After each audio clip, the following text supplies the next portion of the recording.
Le spectre d'un conflit ouvert entre le Maroc et l'Algérie, deux puissances régionales du Maghreb, plane depuis des décennies. Si la guerre semble à première vue une éventualité lointaine, les tensions entre les deux pays n'ont cessé de s'intensifier ces dernières années. Au cœur de ces frictions, on retrouve notamment le conflit du Sahara occidental, un territoire que le Maroc revendique et que le Polisario revendique aussi, mais soutenu pleinement et totalement par l'Algérie.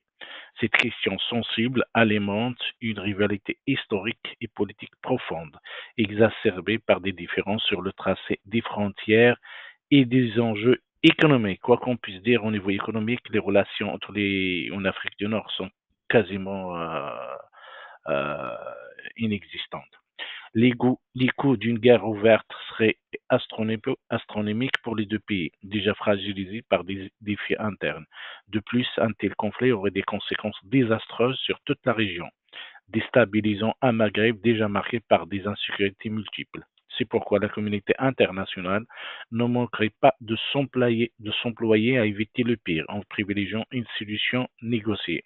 Pour autant, la situation reste volatile et des incidents comme ceux survenus récemment au sud du Maroc, à Al-Mahbas et à Smara, pourraient faire basculer la balance. La rupture des relations diplomatiques en 2021 et les déclarations belliqueuses de part et d'autre témoignent d'une défiance réciproque profonde. Si les experts s'accordent à dire qu'une guerre à grande échelle est peu probable à court terme, il n'en demeure pas moins que les tensions sous-jacentes persistent et pourraient exploser à tout moment.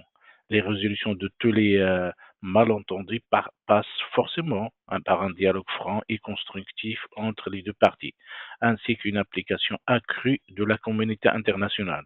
L'Europe ici ne doit absolument pas rester les bras croisés, car toute déstabilisation de l'Afrique du Nord par le déclenchement d'un conflit, c'est elle qui serait la plus exposée aux conséquences dramatiques et dangereuses d'une telle situation. Alors, donc, la France, surtout, l'Espagne, l'Italie, sont appelées à agir le plus tôt sera le mieux. Merci beaucoup.